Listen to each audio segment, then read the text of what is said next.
In Decision 2024 news, President Biden is facing new scrutiny from top Democratic allies. Former House Speaker Nancy Pelosi has revealed more on whether Biden should withdraw from the presidential race. She told MSNBC's Morning Joe that it's, quote, up to the president to decide.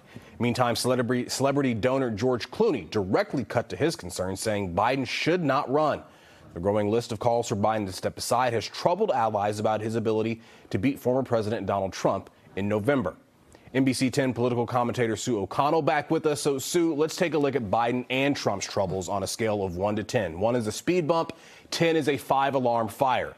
Biden has to deal with the age problems. Trump has to deal with the laundry list of controversies, including his actions on January 6, election interference in Georgia, the classified documents case in Florida.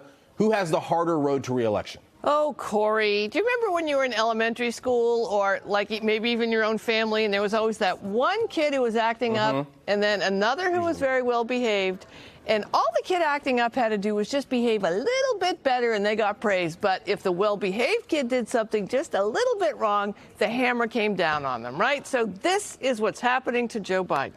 Trump is a convicted felon. He's been found liable for sexual abuse and defamation. There's a whole list of things that Trump has done, both personally, with his business, with his foundations.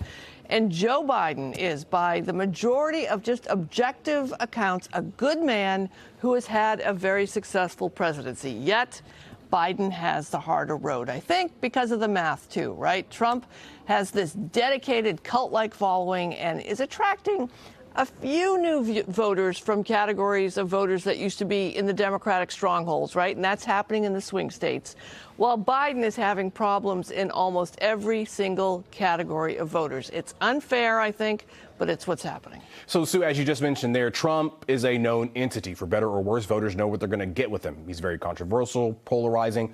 Convincing voters Biden is too old may not be that hard, but how does Trump convince voters to put him back in office when voters voted him out 4 years ago? So, Corey, with the exception of those incremental but statistically important increases Trump is having in some voter categories, he's not growing his base at all, and he doesn't seem to care to do it, right? So he's actually continuing to alienate independent voters and undecided voters. So he doesn't have to convince any new voters or any voters to choose him.